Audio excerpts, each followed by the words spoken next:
Video ini khusus buat kalian para cowok, karena yang bukan cowok gak gua ajak. Kenapa? Karena ini tentang Gundam. Dan kalau kalian cowok udah pasti suka Gundam.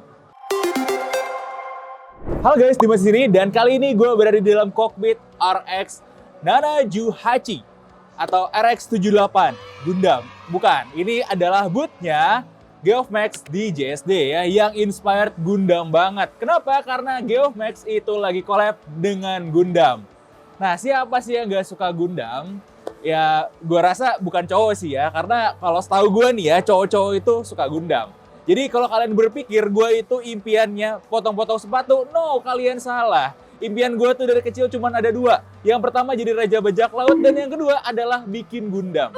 Dan hari ini gue ada kesempatan buat potong-potong Gundam. Enggak, maksudnya sepatu collab dengan Gundam. Yuk kita unboxing aja bareng-bareng. Jadi ini Gunpla banget ya. Gue sempat berpikir ini tuh beneran Gunpla. Ternyata enggak, cuman cover doang. Ya. Dalamannya box biasa dan ternyata ini adalah sepatu yang colorway-nya inspired by RX-78. Sebenarnya ada beberapa sih, ya ada warna hitam juga, hitam merah ini inspirasi warnanya apa? Gua nggak tahu, tapi temanya masih Gundam ya. Gua kalau Gundam yang seri pertama nggak terlalu ngikutin jujur, karena gua ngikutinnya mulai dari Gundam Wing. Nah ini warnanya Zaku banget, tapi sumpah ini malah lebih keren daripada Gundamnya guys. Ini keren banget. Bener, ini keren banget. Balik ke sepatunya, ini tuh base-nya dari Wolfisius. Kalau kalian belum pernah nonton review Wolfisius, kita bisa lihat di atas ya. Nah, kayak gini sepatunya. Dan tentu aja kita bakal potong-potong dulu. Tapi apa sih bedanya ini dengan yang Wolfisius biasa? Pertama, colorway-nya. Biasanya kalau Wolfisius itu two-tone aja ya. Nah, ini colorway-nya beberapa detail itu sudah mengikuti detail-detail colorway dari RX-78. Ya, mulai dari ini nih, warna kuning ini kalian bisa lihat di beberapa part-part detail di RX-78 kayak di bagian tanduk. Kemudian warna biru sih sebenarnya yang lebih dominan ya, tapi gue nggak ngerti kenapa mereka bikin warna hitamnya lebih dominan. Warna putih udah jelas, itu bagian dari signature colornya ya, dan beberapa warna merah gitu. Itu ada di RX-78. Gue senang banget karena flashback ke beberapa tahun yang lalu, mungkin kalian ada yang relate, tahun 2020 di Jepang tiba-tiba dikeluarin ada satu, apa ya, bukan Gunpla, tapi patung yang bisa bergerak. Gundam life size bisa bergerak, robot hidup, bukan nggak hidup ya, gerak gitu ya, bisa jalan, bisa jongkok, berdiri, dan itu, itu dreams come true banget gitu buat gue. Gue mungkin bukan jadi orang pertama yang bikin Gundam, tapi hari ini gue flashback banget inget momen kayak gitu, dimana gue inget yang namanya impian itu ternyata bener-bener bisa diwujudin. Nah mungkin, gue nggak tahu nih ya, apakah Geoff-Max juga bermimpi Gundam atau enggak. Tapi biar nggak lama-lama lagi, langsung aja kali ya kita gas bedah impian Gundam.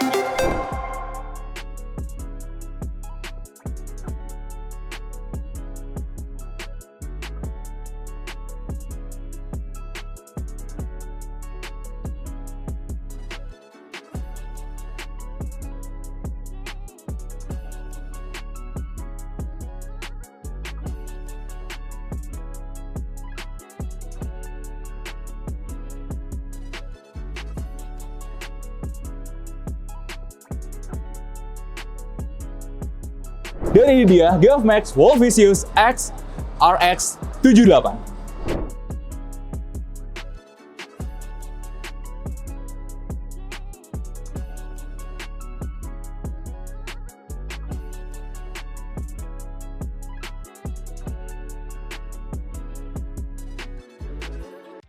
Jadi guys, kita lagi di JSD ini, di belakang kamera sana banyak teman-teman pengunjung JSD juga ya yang ikut nonton belah-belahannya. Jadi kita mau cerita aja langsung di depan orang Geoff-Max-nya, langsung di depan Khayalak Ramai JSD. Langsung kita bahas dari segi uppernya aja kayak biasa ya. Kayak gimana sih uppernya? Kalau kita ngomongin fabriknya, ini sebenarnya cukup menarik. Kalau kalian ingat sebelumnya Wolfisius juga kita sempat bahas ada beberapa hal positif ya. Kita nggak bisa bilang ini adem karena secara breathability tidak terlalu bagus. Tapi ini tuh apa ya, materialnya memang tidak yang murahan gitu berkesannya, ini memang strong dan sturdy. Nah tapi kan kuat doang nggak cukup, kita juga harus cek untuk kekuatan tariknya seperti apa. Dan ternyata kita coba dengan alat tes tarik, kita menghasilkan angka 4,5 kg force ya. Jadi si mesh ini bisa menahan tarikan sampai 4,5 kg force. Ini apakah kuat atau enggak? Buat benchmarking, ini adalah salah satu angka yang cukup tinggi ya, yang biasa kita dapatkan di sepatu luar, contohnya kayak di Asics untuk kelas mesh kayak gini. Good job, Geof-Max. Nah, kita lanjut ngomongin leather-leathernya. Let's burn it. Mana yang punya kata-katanya lagi nggak ada ya? Jadi gue pakai aja, let's burn it. Kayak kalian bisa lihat, bahan leather sintetisnya itu meleleh. Ya, ini menunjukkan, membuktikan kalau leather bukan leather sih sebenarnya, suede yang di bagian atasnya ini, di bagian upper, itu adalah suede sintetis yang kalau kena panas, kena api ya terutama, bakal meleleh juga. Iya nggak apa-apa sih sebenarnya, di harga segini itu sangat wajar pakai material sintetis kayak begitu. Cuman kayak kalian tahu, kita jauh lebih suka material kulit asli yang lebih premium tentunya. Masuk ke bagian dalam, kita juga masih nemuin leather di sini, dan tentu saja dari segi look dan feel pegang itu udah jelas-jelas kelihatan kulit sintetis. Tapi kita bakar aja lah ya. Yes, sama kayak sebelumnya, udah kelihatan kalau ini kulit sintetis ya. Tapi ada beberapa pujian yang harus gue sampaikan terhadap upper ini. Kalau kalian udah pernah nonton sebelumnya, kita berikan rating 6 dari 10 untuk upper Geof-Max Wolf Vicious ini.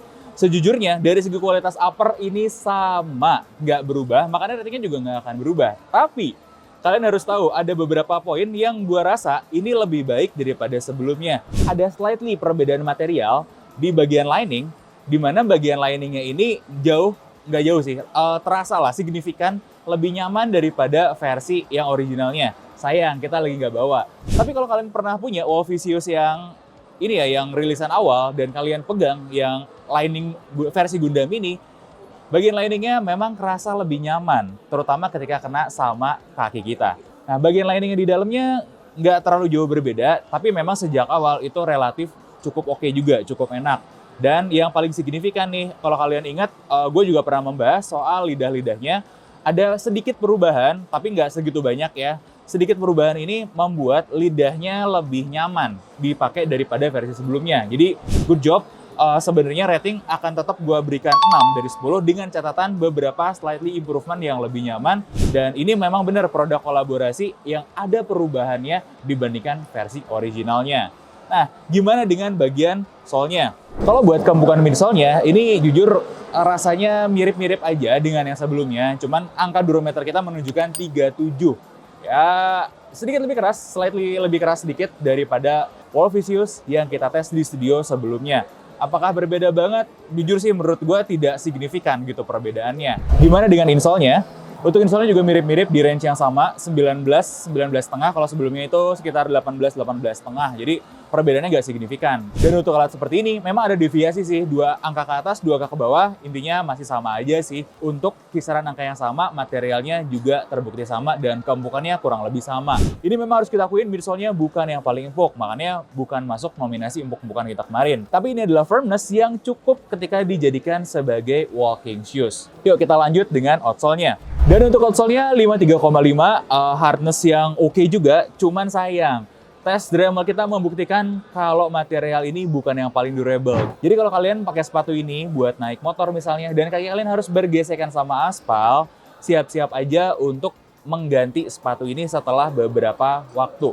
Ya mungkin bukan sebulan 2 bulan juga, karena masih cukup panjang kok umurnya. Tapi let's say ya, perkiraan gua mungkin di kisaran 2 tahunan gitu ya, dengan ketebalan kayak begini. Dan jelas dia juga bukan juara dari tes abrasi kita ya. Oh ya, buat ratingnya ketinggalan ya. Buat midsole tadi 7,5 dari 10, sedangkan untuk outsole itu 5,5. Jadi ini masih sama persis dengan Wolf Vicious sebelumnya. Jadi ratingnya 6,3 untuk keseluruhan material. Sayang aja sih, karena midsole-nya udah oke banget, tapi agak kalah di rating outsole dan uppernya karena durabilitas dan memang pemilihan bahan yang seperti inilah adanya dengan harga yang sekian. Nah, apakah harga ini salah atau enggak? Menurut gue enggak sih, karena memang ini adalah harga yang akan dimakan sama masyarakat Indonesia. Makanya gimana caranya nih Geof-Max bisa tetap bisa beradaptasi dengan permintaan pasar ya dengan menggunakan material-material seperti ini. Salah? Enggak. Karena yang Geof-Max berikan dengan material seperti ini sebenarnya sudah sesuai dengan kelasnya. Jadi menurut gue oke, dan sebagai collectible item dengan material kayak gini, gue masih mau beli sih. ya gue sebagai pecinta Gundam, harganya juga relatif masuk akal di harga segini. Gue pengen nih sesuatu yang Gundam banget di koleksi gue. Mungkin boxnya sangat bisa banget gue pajang bersama dengan Gunpla. Ya dengan material sepatunya juga bisa gue pajang bareng Gunpla. Gue rasanya masih sangat bisa menerima dari kualitas material versus harganya. Tapi gimana dengan konstruksinya? Mengingat kemarin ada PR yang agak lumayan, langsung aja ya kita bongkar-bongkar lem-lemannya.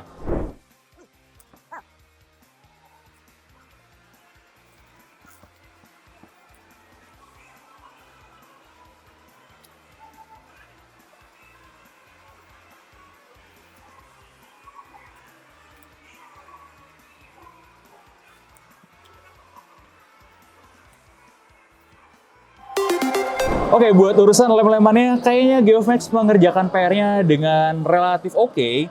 Dimana kalau kalian ingat, banyak banget nih masalah lem-lemannya dari berbagai sisi. Sebenarnya lemnya nggak masalah, lemnya kuat.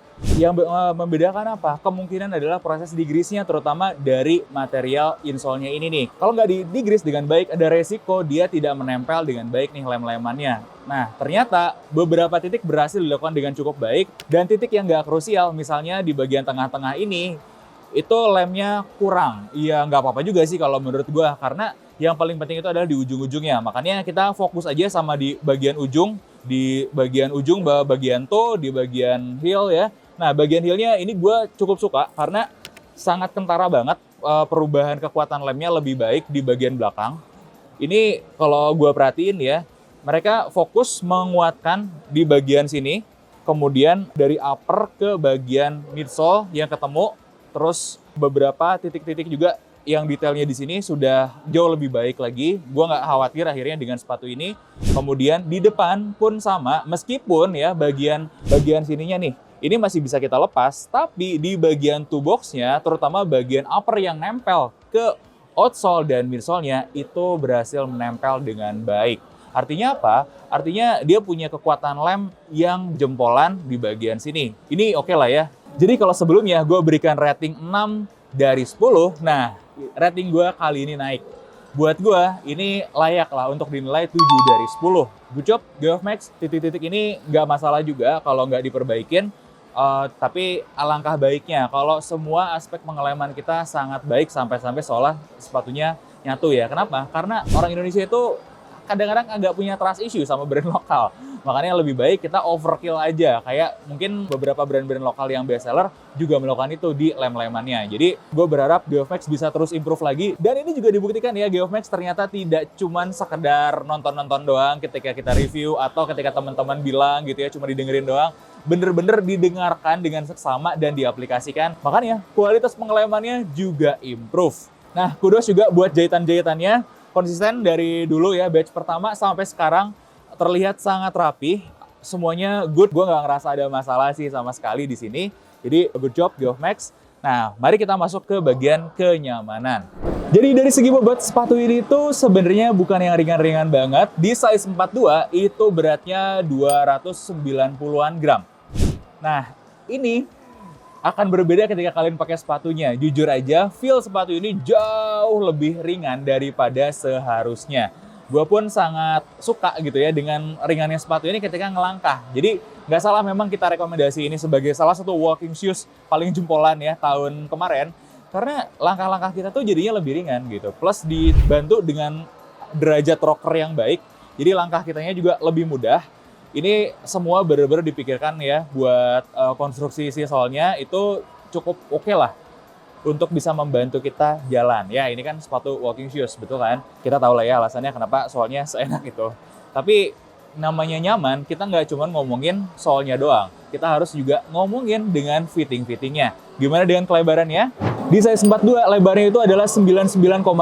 Artinya sebenarnya cukup lumayan. Cuman yang harus kalian perhatiin adalah shape dari sepatu ini lebih mengerucut. Jadi dia itu ini nih, lebih narrow di ujung sininya. Saran gua kalau kalian size 42, panjangnya itu masuk harusnya ya. Karena beberapa tim kita pun yang size-nya 43 itu masih bisa masuk kakinya ke dalam sini. Tapi Nah, bagian toolbox-nya yang narrow ini, itu mungkin membuat kalian harus upsize satu. Jadi amannya, gue tetap menyarankan kalian untuk upsize. Ya mohon maaf ya, buat yang size 44, 45, 46, udah nggak ada lagi opsi upsize-nya. Karena paling gede itu ada di size 44. Ya, well, nggak apa-apa sih kalau menurut gue. Ini rilisan khusus yang buat apa ya? Buat kita nanti koleksi lah, ketimbang untuk di-enjoy banget. Mungkin kalau kalian pakai hariannya bisa pakai All Vicious yang biasa atau whatever mungkin opsi kalian yang lain. Oh ya, dan untuk sentian, panjang insole-nya itu 27 cm buat size 42. Jadi sebenarnya ya oke sih. Lumayan, ya cuman diingat aja tadi untuk kelebarannya dan tapering depannya. Satu lagi yang hal positif kita bisa temukan di sini adalah instepnya yang cukup tinggi, sekitar 80 mm-an. Itu cocok buat kalian yang punggung kakinya lumayan tinggi.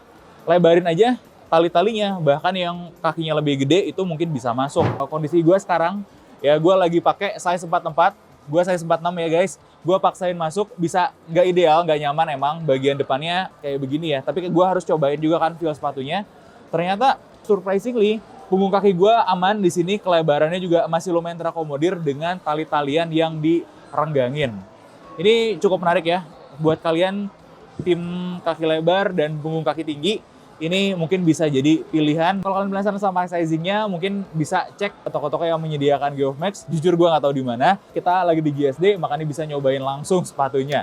Nah, yang terpenting sepatu ini sebagai walking shoes, gimana performanya?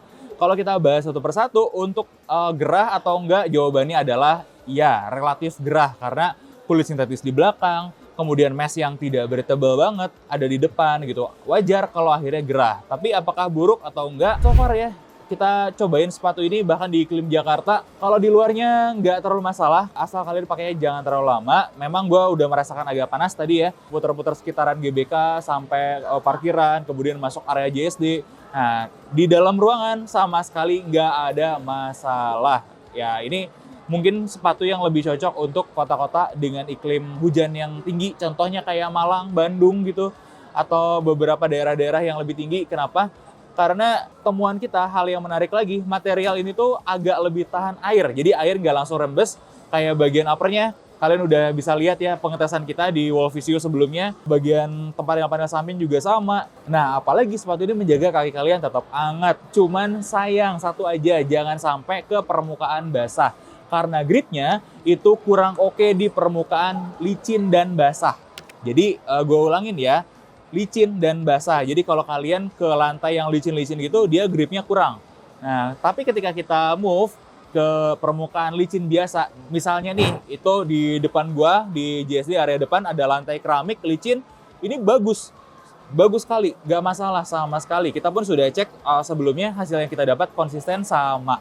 Kayak begitu guys. Nah, jadi untuk konstruksi dan kenyamanan rating kita sebenarnya masih sama di angka 7 dari 10. Nah, apakah rating kita akan berubah untuk koleksi edisi khusus Gundam ini? Tentu saja. So, rating overall kita buat sepatu ini adalah 6,7 dari 10. So, itu dia guys. Geoff Max X Gundam dengan base artikelnya Wall Vicious. Sekali lagi, gue pengen mengapresiasi Wall Vicious ini sebagai salah satu walking shoes tercakep yang ada di sepatu lokal sekarang. Apalagi dengan colorway Gundam ini mempercakap sih looks-nya, terutama buat kita-kita pecinta Gundam. Kesannya sangat emosional sekali. Sebelum ini juga, sebelum potong-potong, gue habis ngobrol sama teman yang senang sama Gundam. Emosional banget ngelihat colorway-nya ya. Jadi ini sepatu bukan sepatu yang harusnya banyak diomongin dari kurasi teknis atau kualitas, tapi memang dari segi emosional sebagai part of collection. Pun begitu, kita menemukan kalau Geoff Max berhasil meningkatkan kualitas lem-lemannya di batch pembuatan sepatu ini. Jadi win-win sih sebenarnya. Meskipun kita ceknya kualitas, ternyata Geoff Max masih menjawab dengan baik, setidaknya dengan improvement kualitas pengeleman daripada sebelumnya. Nah, sedangkan kalau untuk looks-nya, gue merasa ini sesuatu yang gue bukan orang yang layak untuk merating ya. Kurasinya akan beda lagi, tapi gue sangat-sangat mengapresiasi kolaborasi Gundam ini sebagai hal yang positif, cakep, dan langkah yang menarik. Jadi guys, kalau kalian mengapresiasi brand lokal dan kalian juga menyukai Gundam, jangan lupa beli koleksi Geoff Max X Gundam ini dengan artikel base-nya Wall Vicious. Karena ini buat gue sih pecinta Gundam adalah sesuatu yang emosional beneran. Ini membuat gue juga excited gitu ya. Nah, gimana menurut kalian? Silahkan komen ya, like dan subscribe juga video ini. Gue Dimas undur diri dan sampai ketemu di bedah sepatu selanjutnya.